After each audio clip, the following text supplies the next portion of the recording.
yang waktu di tempat kakak saya yang banyak yang waktu bekas-bekas waktu di Cina. Nasi goreng istimewa yang dulu saya kerjakan di restoran. Saya ada foto, sebentar, saya taruh di mana ya? Foto besar, saya cari dulu.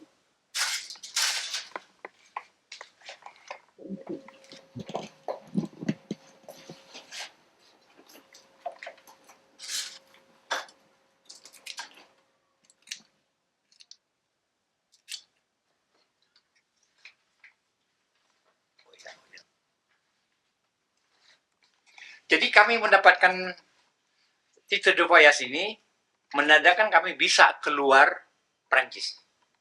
Sebelum ada ini kami nggak boleh keluar Prancis. Tito de Voyage ini dikeluarkan oleh kantor PBB Jenewa bagi orang-orang yang belum mendapat kewarganegaraan yang tetap. Jadi stateless namanya. Pertama kali Bapak pakai ini kapan, Pak? 1 November tahun 84. Jadi bayangkan dari tahun 82, 2 tahun kami nggak boleh keluar. Nggak boleh keluar Prancis. Nah, setelah ini barulah kami bisa ke Belanda. Di sini ada dikatakan Tito de Voyage ini berlaku seluruh dunia, kecuali Indonesia. Jadi ini tidak berlaku untuk Indonesia.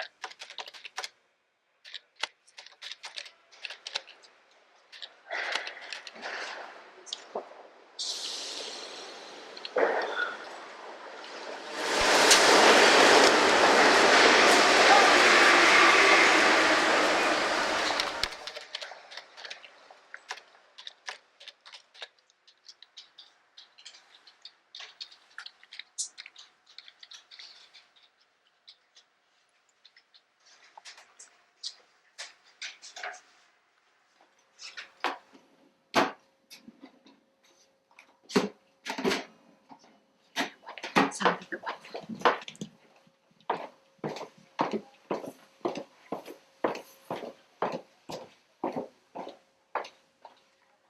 Murid-murid Bapak maksudnya? Ya, murid-murid saya. Mereka kan bebas keluar masuk Indonesia sebagai diplomat. Hanya saya yang nggak bisa masuk. Nah, ini istri saya, ini yang duduk ini guru semua. Banyak yang sudah meninggal ini, misalnya meninggal guru ini, guru kepala orang Tiongkok. Ini dia ada tertulis, ini para tamatan dari sekolah bahasa asing tahun 65. Institut Bahasa Asing Beijing. Ini dari siswa saya. Untuk Pak Guru Sobron dan Ibu Guru Aziar, itu istri saya.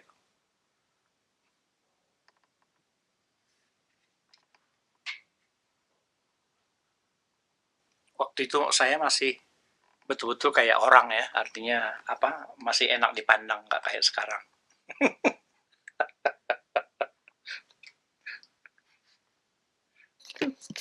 di Indonesia di mana ya, sebentar. Hehe, ini waktu ayah sama saya waktu di Indonesia di restoran Indonesia. Ya, ayah masih muda. Tahun berapa ya kira-kira itu? Tahun 85 atau 84. Waktu pasti dulu itu ada seorang profesor di Universitas Sorbonne. Dia selalu menjadi pelanggan kami. Dia selalu minta nasi goreng istimewa. Istilah dia begini, nasi goreng avec 3 crevettes, katanya. Maksudnya nasi goreng istimewa itu dengan 3 udang. Avec 3 crevettes. Kami udah tahu apa yang dia maksud.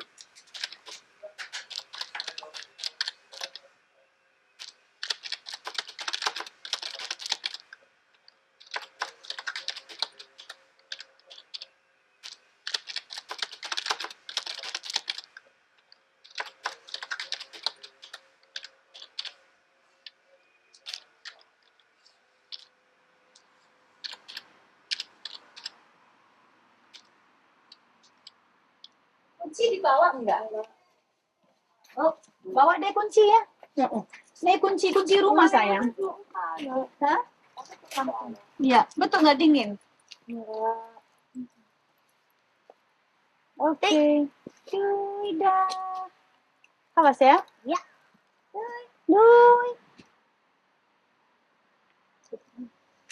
Ini foto waktu Berry ke Soreang. Berry main sama anak-anak yang di sawah-sawah itu. Gak ada bedanya. Kadang-kadang saya bilang, mana anak saya? Tahu-taunya di tengah-tengah sawah. Sedang kejar ayam yang jarang ketemu di Belanda. Itu. Waktu jadi apa? Kiper. Jadi kiper. Sekarang belum ada fotonya ya? Enggak, harus tunggu. Ini diploma A kalau berenang. Di Indonesia ada ini, cuma di Belanda. Ini saya ulang tahun 10. Di sini namanya Tim ya. Gigi saya lepas rusak. Enggak rusak tapi retak. Tadi enggak main di apa Kolam renang. kolam Kolam renang. berenang. Full swim. Ini gigi saya di sini ada. Wah, kamu jatuh. Kamu lari-lari. Di sini ini untuk Keleban yang apa ya? Luncuran apa namanya? Luncuran apa bahasa Indonesia?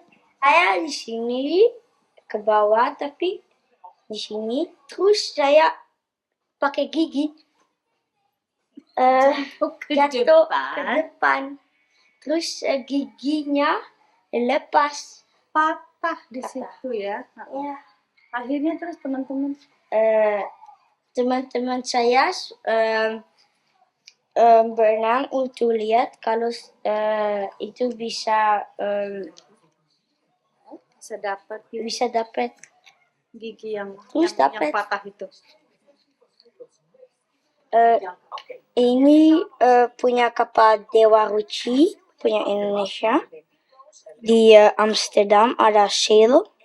Saya Dewa Ruci kasih saya ini. Maar die moet je ophouden. Nu wordt het tijd dat ik het gordeldier deze vergeet. En vergeet? Ja, ik begrijp het ook niet van je. En ini Paris. Als je het kwijtraakt.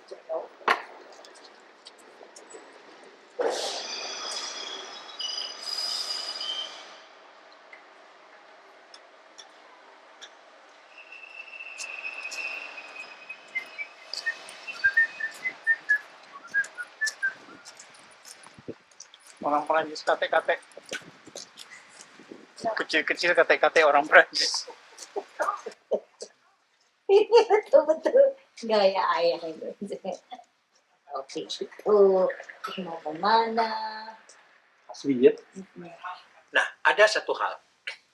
Kalau kita sudah mendapatkan hasil perlindungan dari pemerintah Perancis, kita bukan hanya tidak boleh ke negara asal, artinya ke negara Indonesia, ke kedutaan Indonesia pun tidak boleh. Karena dianggap pengkhianat kan? Kenapa dianggap pengkhianat? Kami kan pemerintah Perancis melindungi kamu dari pemerintah kamu. Sekarang diam-diam kamu ke KBRI. Baik. Apa benar namanya?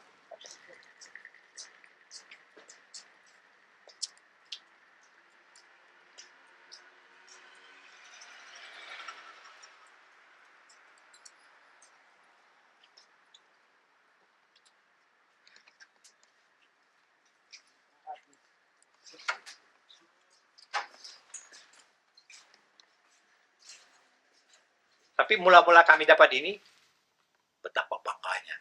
Karena, lihat gue udah punya travel dokumen.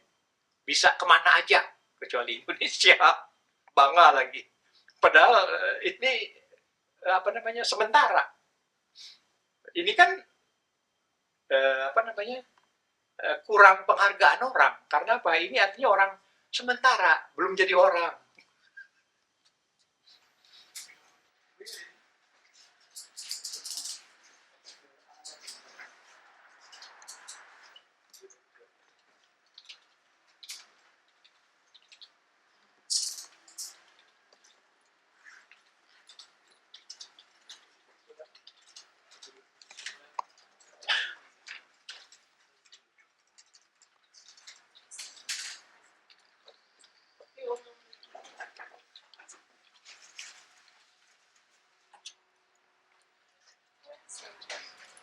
26 September.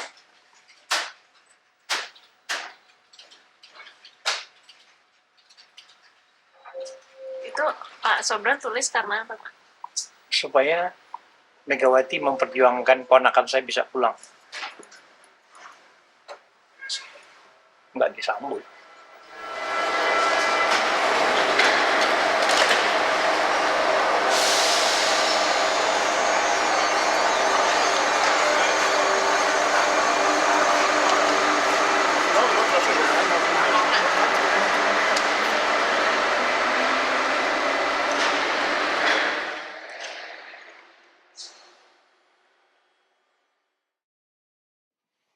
Ini di Paris.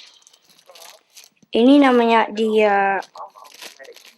China, namanya Bregas. Di sini Bregas. Ik moest voor jou Ini namanya Soms denk ik dat je Hmm. je problemen vergeet om anderen met de hunne te helpen. ini namanya Sukardiman. Ini. Oh iya, ada tulis. Ini namanya Berry.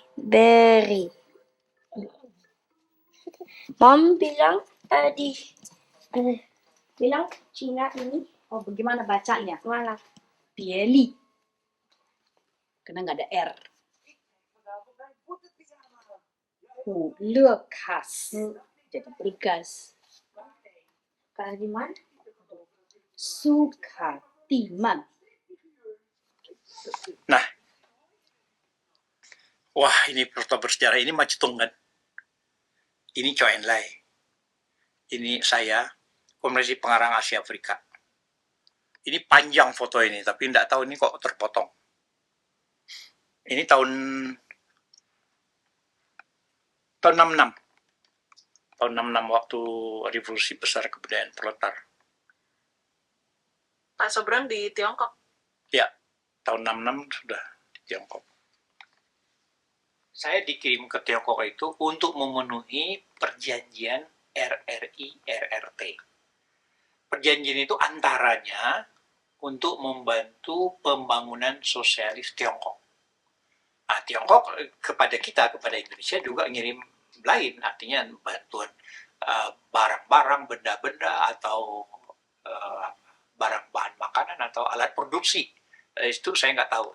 Jadi ada isi perjanjiannya itu. Nah, saya ini isi perjanjian itu antaranya memenuhi kewajiban untuk pendidikan. Jadi untuk menjadi guru besar di Tiongkok di universitas atau institut bahasa asing, termasuk dosen tamu. Antaranya bisa di Universitas Peking. Universitas Peking itu sama dengan UI atau Gajah Mada. Nah itu siapa yang mengirim? Saya diatasnamakan Lekra. Artinya juga partai juga menyetujui ya. Tapi semua kerjasama ini karena waktu itu kan ada gerakan Manipol Nasakop, jadi dianggap partai PKI itu juga bagian pemerintah. Pak, bisa tolong dijelaskan Manipol, Nasakom itu apa? Manipol itu manifesto politik. Nasakom itu nasionalisme, agama, komunis. Nah, itu artinya ingin dipersatukan oleh Bung Karno ya. Itu pikiran Bung Karno sejak tahun 26-27. Tapi nggak pernah terlaksana. Kenapa? Ditentang oleh yang terutama menentang Nasakom itu ABRI. Dan yang terutama dalam ABRI itu AD. Nah itulah. Jadi saya di sana itu sebetulnya mewakili pemerintah. Ini yang pernah saya katakan, kami itu mendidik calon-calon diplomat. Ini banyak mereka ini berjuang mempertahankan dirinya karena kedutaan besar Tiongkok di Indonesia di Jalan Gajah Mada itu diserbu oleh kami KAPI. Nah, mereka dipukuli, ada yang masuk rumah sakit. Mereka berlawan, mempertahankan diri.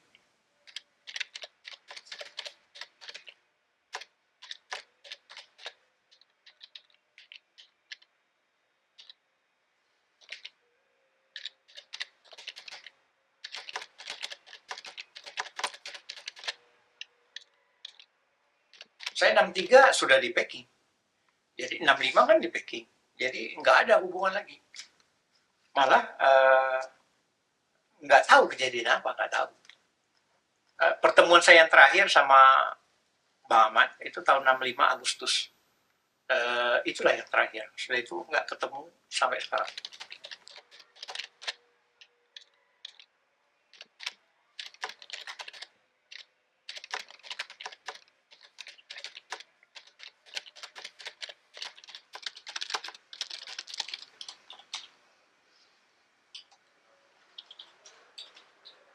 Dia ceramah ya. Di kedutaan Tiongkok di Peking. Dia mengumpulkan kami. Pesannya itu apa? Tidak ada seorang pun di antara kalian yang boleh pulang. Tunggu komando. Boleh pulang apa enggak? Satu. Kedua, dengarkan radio. Berita tanah air, dengarkan baik-baik. Kami itu di Peking diminta supaya dengarkan radio baik-baik.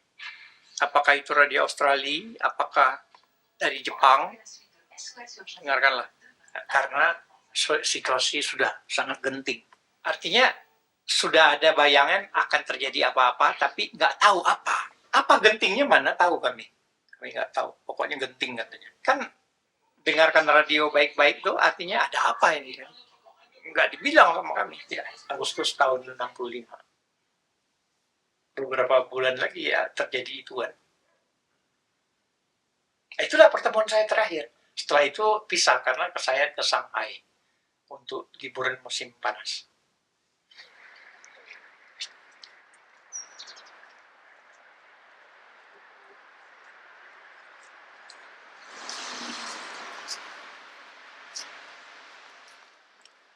Kami tidak tahu tingkat gentingnya itu seperti apa, tidak tahu. Kami kan di luar negeri tidak mengikuti secara baik. Teman-teman di tanah air saya kira lebih tahu dari kami. Jadi pada waktu timbulnya pengumuman dari RRI tentang perebutan kekuasaan, yaitu apa yang mereka namakan antara Dewan Revolusi sama Dewan Jenderal, oh ini rupanya yang kami disuruh dengar itu. Masalah ini rupanya, yaitu ada perebutan kekuasaan. Waktu itu perebutan kekuasaan Dewan Jenderal, Dewan Revolusi. Tapi hanya tidak sampai 1 hari umurnya dikudeta lagi oleh Dewan Jenderalnya. Artinya Dewan Jenderal di sini, para jenderal itu, para Soeharto oleh yang terutama.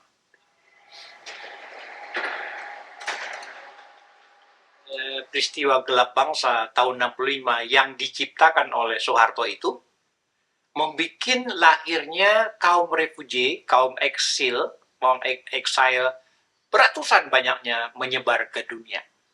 Itu warisan Soeharto. Sebelum itu tidak kenal kita exile itu apa. Karena kebetulan ada undangan kepada masyarakat Indonesia dan pemerintah Indonesia untuk merayakan Hari Kemerdekaan Tiongkok. Jadi ada sejarah. Sedangkan Hari Kemerdekaan Tiongkok dengan 30 September kan dekat. Dari Indonesia, katanya sekira 500 yang diundang.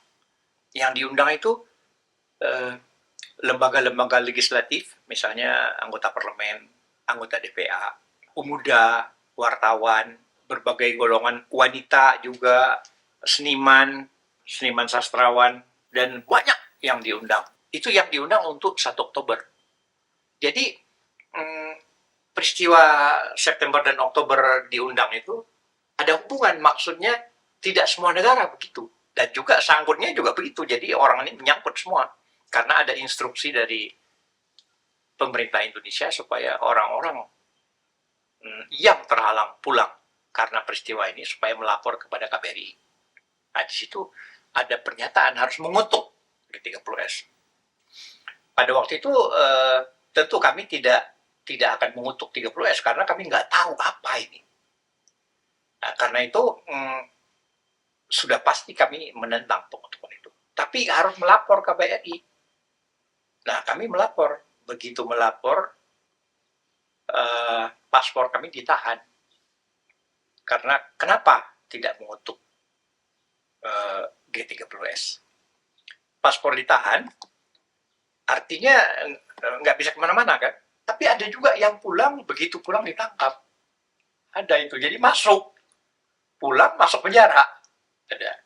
Itu yang kami tidak mau kan, tidak mau, istilah kami tidak mau menyerahkan batang leher.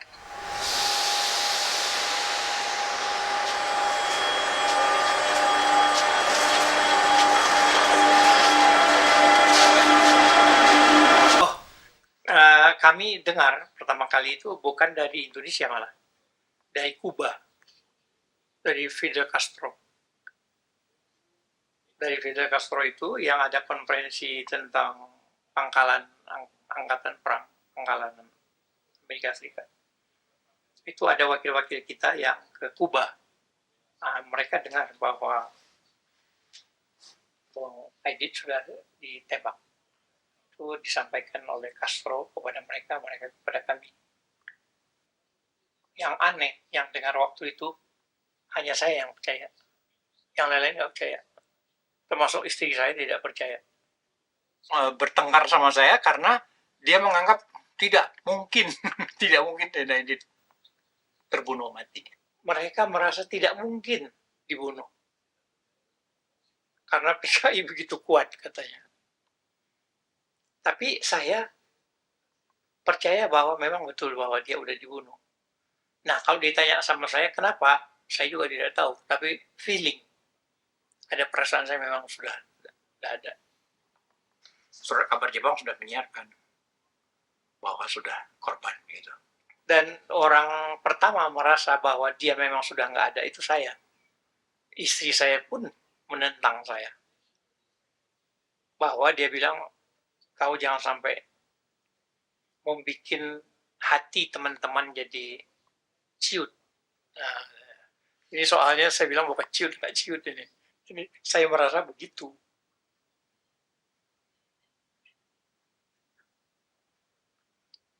Bisa juga karena begini, mereka itu begitu percaya dan begitu cinta sama Bung Aidit itu. Jadi nggak sudi mereka mendengar bahwa dia mati. Nggak sudi. Kok rasanya hilang, sudah kehilangan. Dulu kami membangun jaringan-jaringan, cita-cita, keindahan-keindahan hancur. Boleh dikatakan begitu. Tapi nggak semua orang merasakan karena belum percaya kan? Belum percaya. Setelah penangkapan pembunuhan banyak, sejak tahun 65, 66, 67, barulah sedikit-sedikit luntur kepercayaan itu. Baru secara mental terpukul. Habis terpukul. Mendengar saudara-saudaranya, keluarganya dibunuhi, ditangkap, disiksa, baru, bukan main. Kejamnya rezim baru ini. Gitu.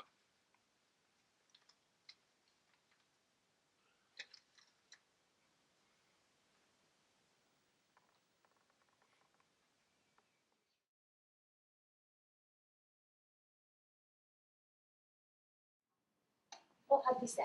Baru segitu. Bikin satu ya. Belum selesai. Lebih bagus daripada yang saya lihat ya, pada Titin gitu. kasih sama saya itu. Oh, masa? Bagus. Yang dikasih sama saya itu masih betul bosan nih dengarnya.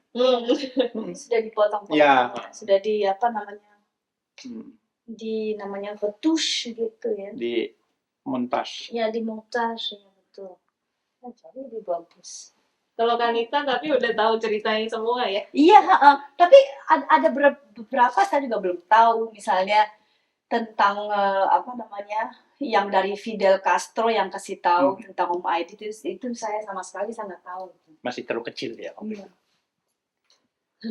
Waktu itu Nita baru umur 1 tahun. 65. Kau 64. Iya, betul. Iya. Baru umur 1 tahun. Ya, tapi yang nggak mungkin pulang Indonesia itu dari kecil kita sudah tahu. Waktu kecil memang Kanita udah tahu bahwa nggak mungkin pulang ke Indonesia. Oh, nggak mungkin. Taunya gimana?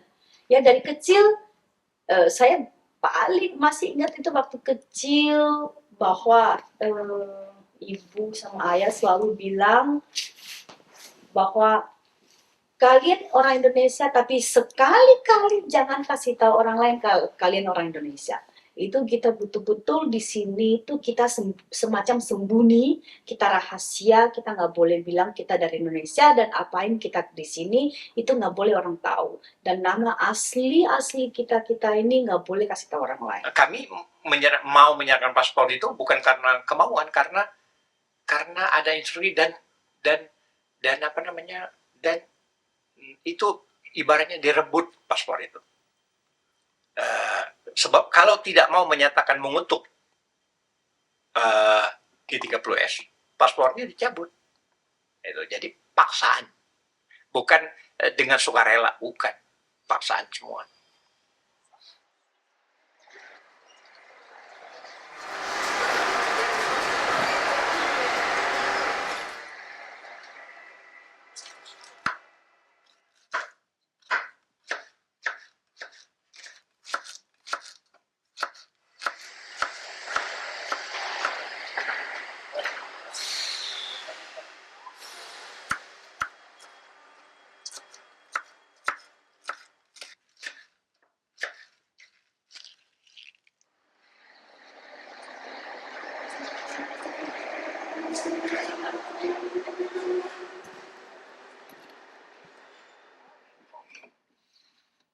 Di sini Laura masih kecil.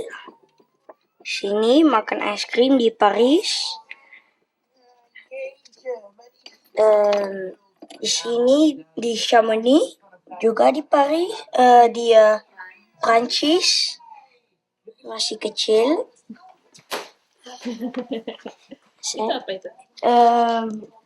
Sini saya, Laura, Mama, Papa, dan ya apa?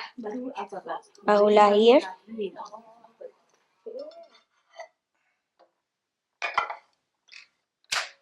Ya.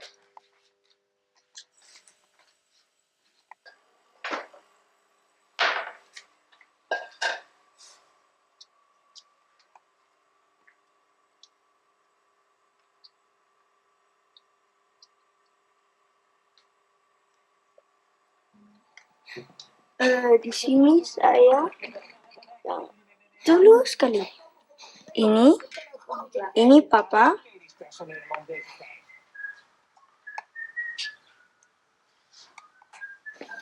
Di sini Laura juga masih kecil.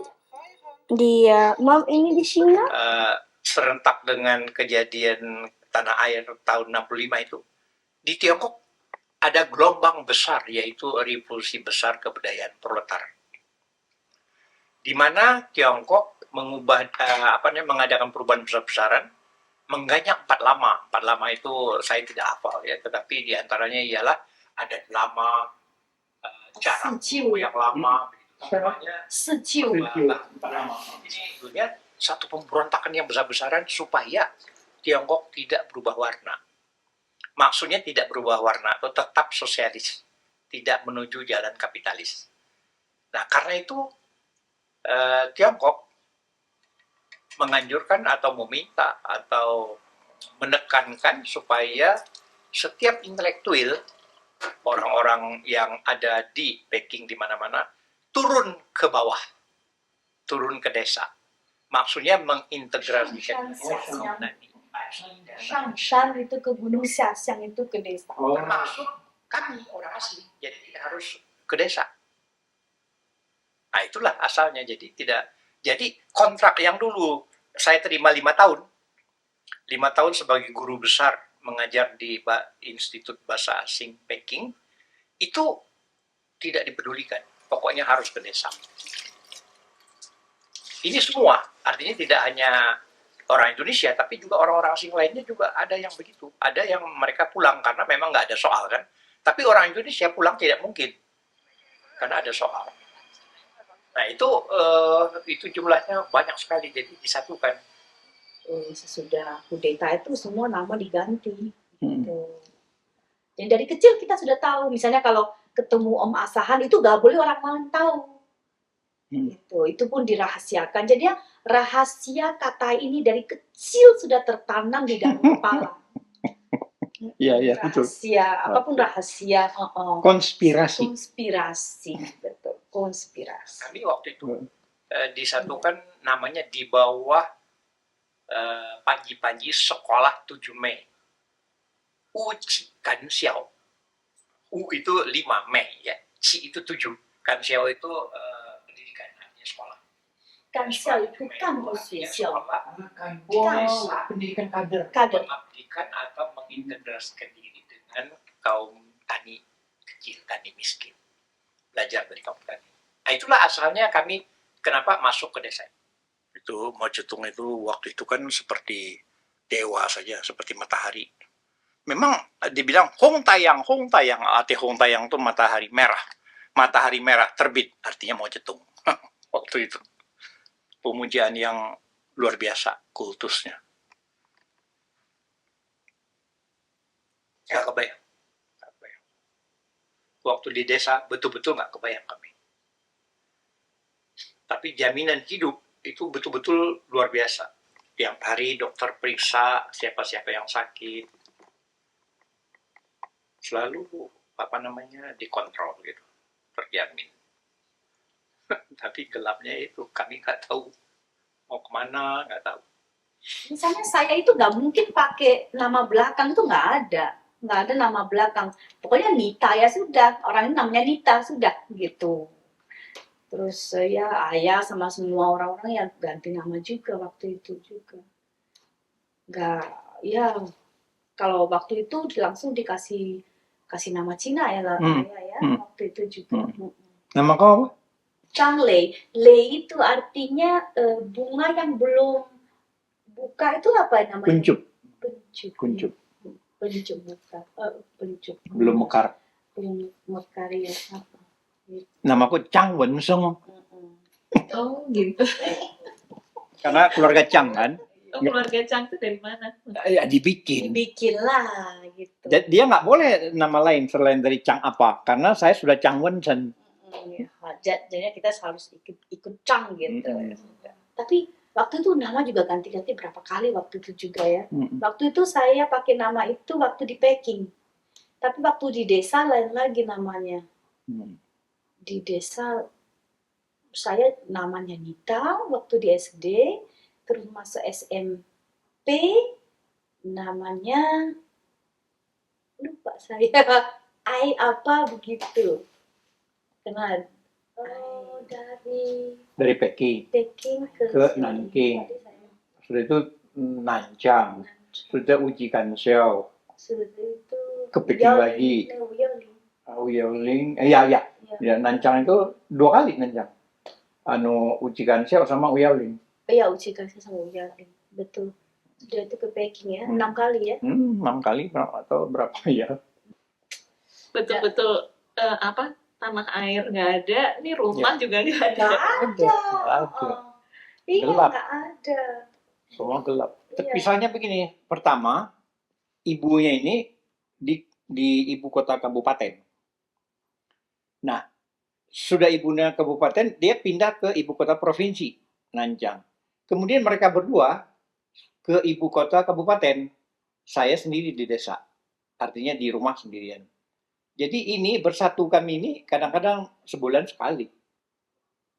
Jadi ketika itu saya sendiri betul-betul di rumah. Wah, itu merasa sepi sekali. Sangat sepi. Karena mereka berdua di ibu kota kabupaten, ibunya ibu kota provinsi, saya di betul-betul desa. Itu kenapa? Karena sekolah. Sekolah. Jadi mereka berdua sekolah, ibu ini juga sekolah. Kerja di rumah sakit. Begitu kalau kami pulang tuh senang sekali ya ayah ya. Tapi cuma 2 malam ya. Hanya 2 malam. Gak boleh kasih tahu bahwa kita ini kami ini orang asing gitu. Tapi orang ya mereka sih lihat ini kok lain daripada yang lain gitu. Mereka tahu. Dan waktu itu kami juga nggak boleh berbahasa Indonesia. Antara yang kami ini ya pada umumnya nggak pernah bahasa Indonesia, semua bahasa Cina, bahasa Tionghoa. Itu memang Kalau menurut saya paling sengsara waktu itu deh, ya betul deh. Senin pagi jam 4 ya, harus sudah naik truk Ya. untuk ke sekolah. Dan dinginnya bukan main. Dinginnya setengah mati. Naik truk, terbayangkan. Truknya terbuka. Jadinya itu dingin. Jadinya kita di dalam truk itu, aduh, saya betul-betul saya nggak akan lupa deh. Dan sudah di asrama itu kan nggak ada pemanas saya. Betul. Jadinya cuci muka itu airnya itu beku. Waduh, itu betul. Pagi-pagi cuci muka airnya dipukul dulu dengan apa, sendok segala macam, pokoknya supaya dia jangan beku. Waduh, itu betul. Cuci baju juga begitu. Aduh, sengsara deh. Itu Vita itu sakit waktu Ya. itu. Kasihan Apa sekali namanya? dia. Itu tungcuang. Tangannya itu Bengkak. rusak, bengkak gara-gara dingin. Karena di Cina itu umumnya lebih dingin daripada Eropa. Ya. Lebih dingin daripada Prancis dan Belanda. Oh, dingin. Berapa? 15 di bawah 0 Ya. itu. Dingin sekali. Di asrama tidur tuh nggak ada pemanas itu. Kalau musim panas saya pegang apapun panas. Ini semua panas. Iya, kok panas. Hangat gitu. Makan, minum, kesehatan, pendidikan, semuanya lengkap. Tapi kebebasan pribadi nggak ada.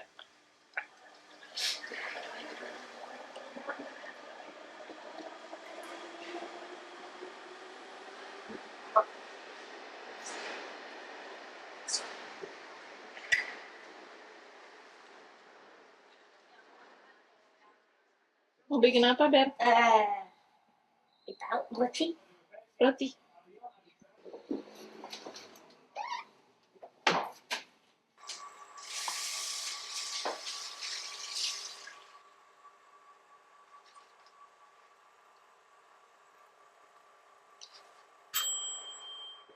Bisa pasang lagi kalau mau.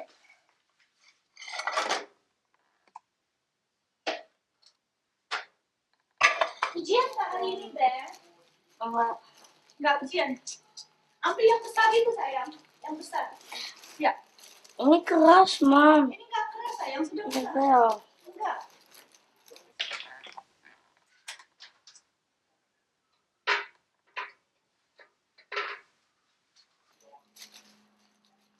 Tangannya sudah dicuci. Ya.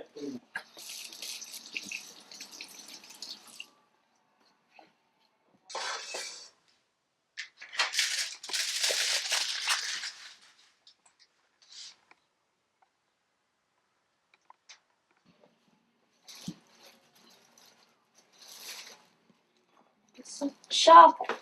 Ini bikin sharp.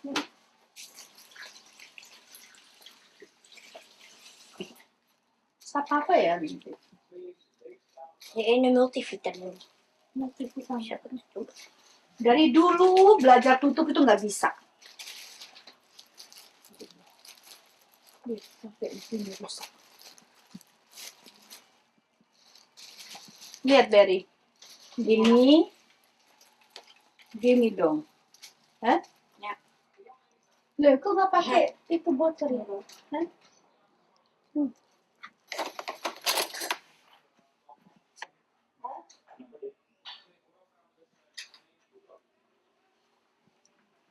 Emang minum apa?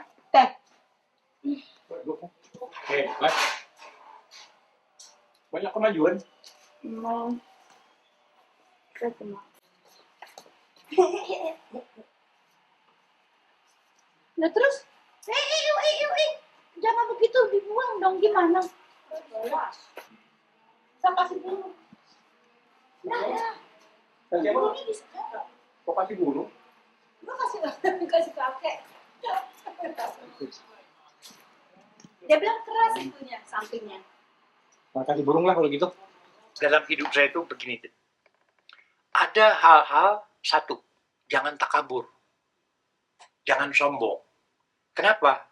Takabur dan sombong itu membuat orang itu sebaliknya. Misalnya dulu, saya masih ingat ketemu sama seorang wanita. Wanita ini sebetulnya menurut saya cantik, tapi saya nggak suka. Kenapa? dia orang Aceh. Saya sudah ditanamkan pikiran pada waktu Belanda, ini orang Aceh ini jahat. Ditanamkan oleh pemerintah Belanda. Karena Belanda nggak bisa menguasai Aceh pada waktu itu. Itu satu. Kedua, waktu itu saya melihat ada wanita ini yang saya lihat nih sedang sakit mata, matanya tutup satu. Apa ya waktu itu saya cek? Duh, saya bilang cewek jenderal mata satu. Memang ada jenderal mata satu itu di Israel. Siapa Mosadayan, kalau nggak salah Mosadayan ya. Jadi ini saya bilang ini cewek jenderal mata satu juga ini ya. Dia sakit mata, tapi dia di Jakarta mau sekolah lekra. Nah, saya kan aktivis lekra juga. Jadi berkenal sama saya. Jadi, wah, dalam saya ini Aceh satu ini, jenderal mata satu ini, juga ini boleh juga nih. Nah, orang yang saya benci itulah akhirnya istri saya. Ini foto saya di Peking, sekeluarga lengkap.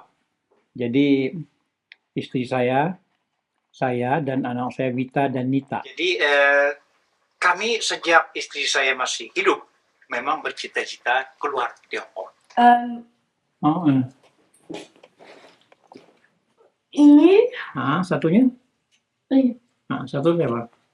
ini Mama, Tante Wita. Ya. Tapi ada teman saya, orang tua saya juga bilang, kamu dulu bukan main pingin ke Cina. Sampai ke Cina nggak pulang-pulang. Rasain dulu katanya. 18 tahun. Masa ke Cina 18 tahun? Itu aneh. 63 kami datang di Peking. Nita ini barangkali umurnya waktu itu baru 4 bulan atau 5 bulan. Begitu kami di Peking, dia lahir. 1 bulan di Peking, dia lahir. Kalau Wita lahirnya di Jakarta. Sudah terlalu lama tinggal di Tiongkok. Seseorang apabila terlalu lama tinggal di suatu negara, tidak berketentuan, artinya bukan bekerja dan bukan karena tugas, itu semakin tidak baik. Tidak ada yang baik terlalu lama di suatu negeri orang lain, itu nggak ada, nggak baik kalau terlalu lama. Itu satu. Ya, tapi kalau kami sebagai anak-anak sih bilang nggak pusing. Ya, nggak gembira aja mereka sih. Kita main saja, hidup sih tetap saja. Mau apa hari depannya ya nggak tahu kita. Tapi kan orang tua lebih pikirnya lebih jauh, lebih. Kedua, adanya kami di Tiongkok itu sebetulnya membuat batu sandungan untuk hubungan Indonesia-Tiongkok. Karena Indonesia minta kepada Tiongkok supaya jangan melindungi pelarian politik. Tiongkok sikapnya sangat baik. Dia tidak mungkin mendengarkan apa kata-kata Indonesia. Karena itu hak dia, hak asasi manusia Tiongkok untuk melindungi atau bersahabat dengan siapa saja. Nah, ini terpikir pada saya, harus kita sendiri yang punya inisiatif, harus kita sendiri yang tahu diri bahwa jangan jadi batu sandungan. Karena itu saya merasa harus keluar Tiongkok. Yang penting ketika itu keluar Tiongkok, tidak peduli kemana. Tapi pilihan tetap, yaitu yang dasarnya bahasa Inggris. Nah, itulah mula tahap pertama bahwa kami memutuskan sekeluarga untuk pindah dari Tiongkok. Ketika itu istri saya sedang sakit keras, sakit krisis. Dia juga memesankan, kalaupun saya mati, katanya, pergilah kalian bertiga keluar dari Tiongkok. Kenapa keluar dari Tiongkok? Supaya mencari jalan lain untuk ke Indonesia, untuk pulang.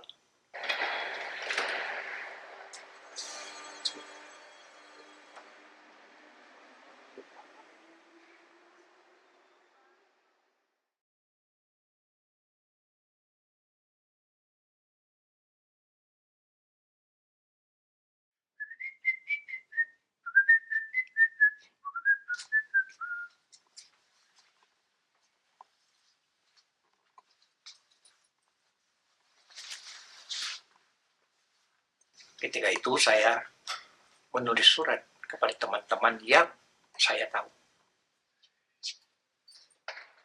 Yang di luar negeri, terutama yang berbahasa Inggris. Nah, ini lebih lagi terkatung-katung. Karena apa? Antara menunggu sama harapan. Mau kemana, nggak tahu, gelap.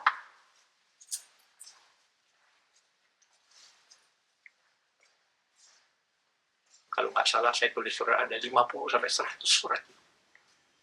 Minta tolong bagaimana kemungkinan saya ke sini. Kepada teman Australia, kepada teman Amerika, kepada teman Kanada. Ada juga yang ke Hong Kong dan Singapura. Surat itu satu pun tidak ada yang ke Belanda atau ke Perancis. Karena tidak masuk dalam pikiran saya. Karena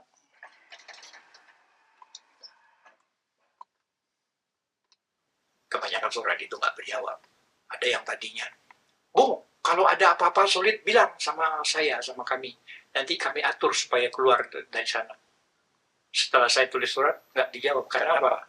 Ini kan risiko juga bagi orang yang menjamin atau mengajak kita.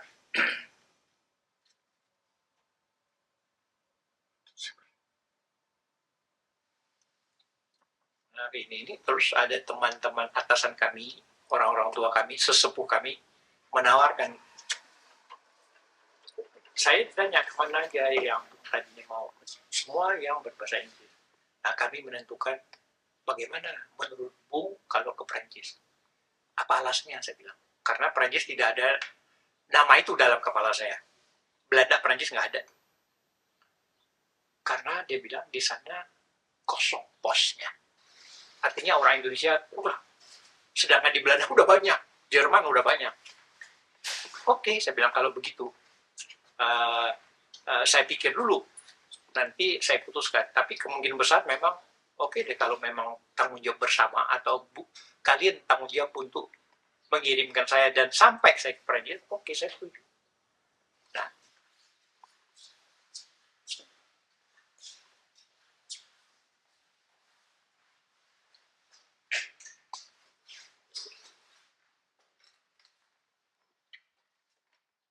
istri saya meninggal tahun 1980, 31 Agustus, dan kami berangkat ke luar negeri, berangkat ke Paris tahun 81.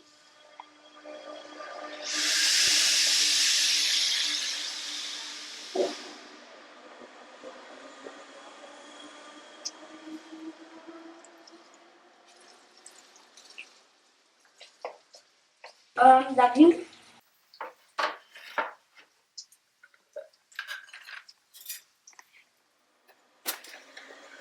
Daging apa? Goreng. yang lupa namanya.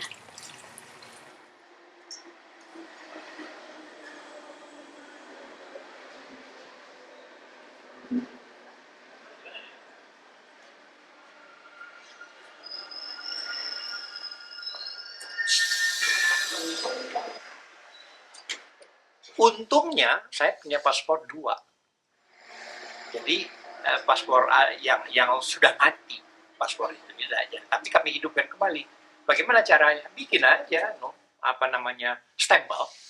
Itu gampang itu yang begitu. Itu yang diperiksa oleh douane bahwa ini palsu.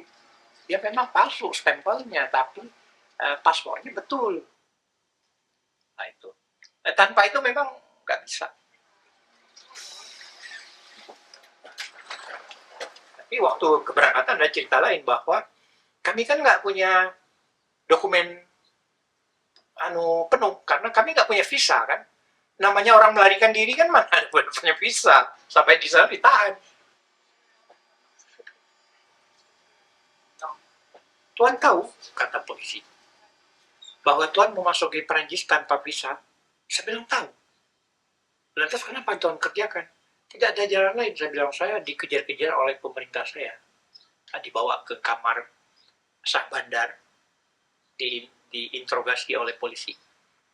Kebetulan, karena mau kami begitu, supaya resmi diinterogasi polisi, ditangkap oleh polisi. Jangan main turun tahu penjara misalnya, tapi ditanya.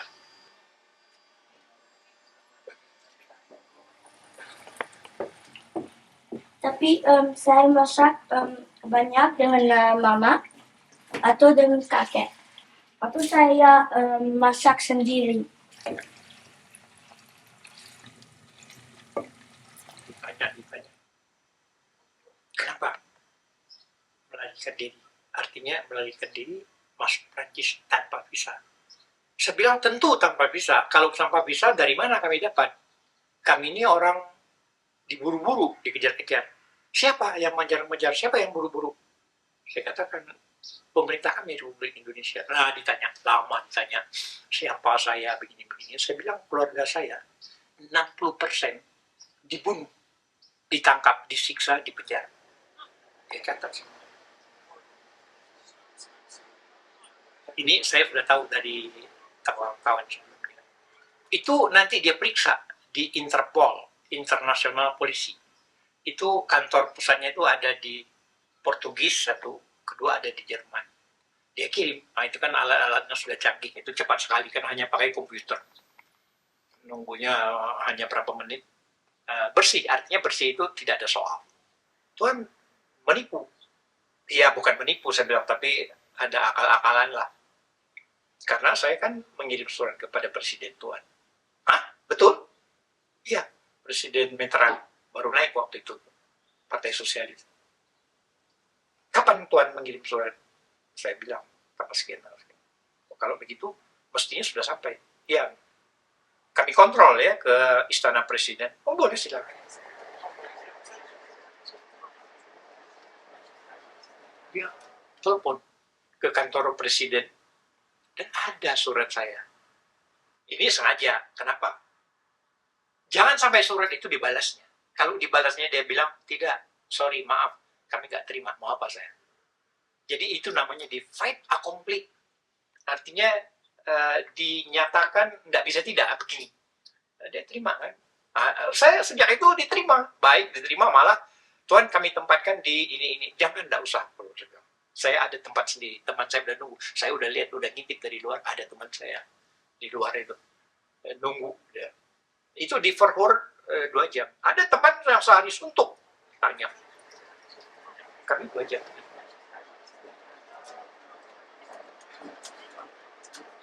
Dan ada waktu itu anak saya di luar sudah menangis. Dikira saya akan segera masuk penjara. Bagaimana mereka? Bawa boneka yang beratnya berapa, ada 10 kilo kali. Lebih gede bonekanya daripada anak saya. Boneka gajah atau apa. Saya masih ingat kami di luar tunggu, ya di luarnya itu tunggu dengan barang-barang yang banyak itu setengah mati, sama satu boneka yang besar boneka itu sekali. Bonekanya itu mungkin hampir setinggi saya gitu. Kita di luar tunggu apa ini, tapi kita sudah dikasih tahu oleh ayah bahwa kita ini mencari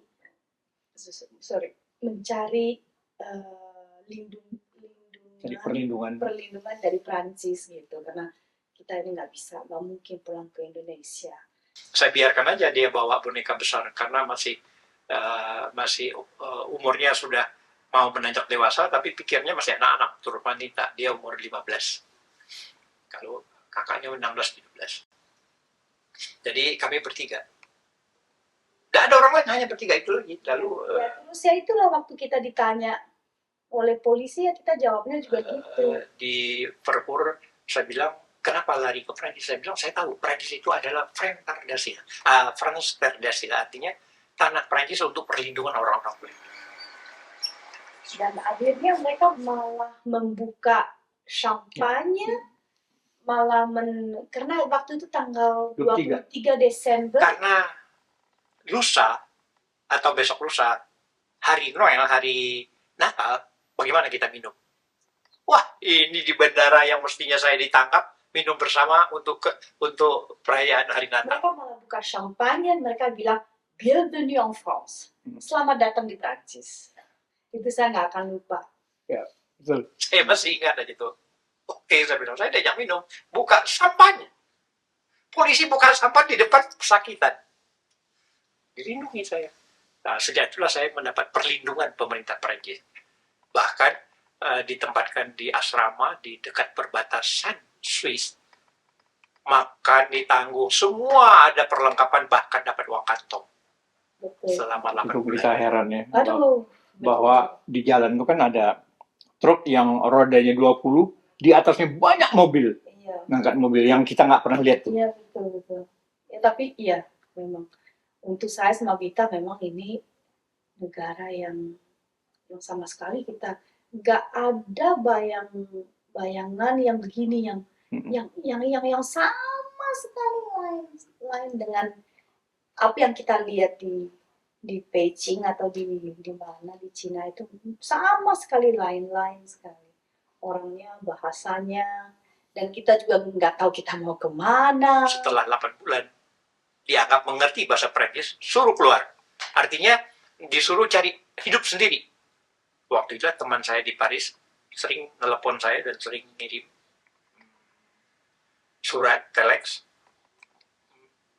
Pak Umar Said. Umar Said yang sekarang ini masih ada. Kami sama-sama dari Tiongkok. Dia, Pak Umar Said itu terhalang pulang karena kejadian 65. Saya juga begitu. Tapi lain-lain, dia sebagai wartawan, saya sebagai guru, dan saya sebagai pegawai negeri di Tiongkok. Kalau dia delegasi wartawan. Tapi sama-sama nasibnya nggak bisa pulang. Jadi Umar saya minta supaya saya segera pindah ke Paris, kita mendirikan restoran. Waduh, saya bilang, hebat ini mendirikan restoran. Terus saya pindah ke Paris. Terus waktu pertama kali Pak Sobron bikin restoran itu memang sengaja pilih di daerah ini atau? Bukan. Kebetulan kami cari restoran itu sudah 7 tempat. Ketemunya ini, gitu. Gagal. Yang ke-7 baru dapat. Kita kemari. Agustus tahun 82. Agustus ya. Kemudian Desember kami mendirikan restoran. 14 Desember tahun 82. Sampai sekarang. Setahun kami di sini. Nah, di sini yang saya sebut paling banyak ngambil lokasi film di Rostan. Sampai ke Perancis itu penuh dengan ketegangan, penuh dengan ketakutan dan kecemasan, dan gelap, tidak ada hari depan. Baru matahari sedikit bersinar terang, karena saya dilindungi. Nah, dilindungi itu ada perjanjiannya, tidak boleh berpolitik, tidak boleh aktif dalam politik, karena kau dalam perlindungan kami. Kami belum dapat paspor, karena itu kami sebetulnya orang tahanan. Tapi tahanan pengertiannya baik, orang dilindungi. Ya nggak boleh kemana-mana. Karena belum ada apa-apa, belum ada dokumen, belum ada paspor, belum ada travel dokumen. Nah, di Perancis saja udah begitu. Itu ya. Tapi itu pun lumayan bagus kan. Demikian ke Perancis.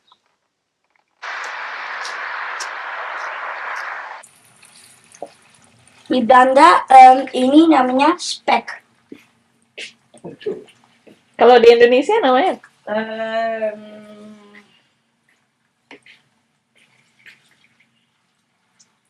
Nggak tahu ya. Nggak tahu. Tapi juga nggak tahu apa namanya. Kalau udah matang matikan ya api ya. Ya. Ini matang tuh. Sedikit lagi.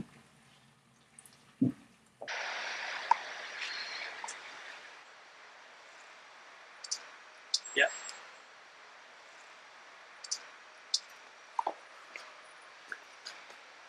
Lihat dia. Ini menunya bisa kau ini.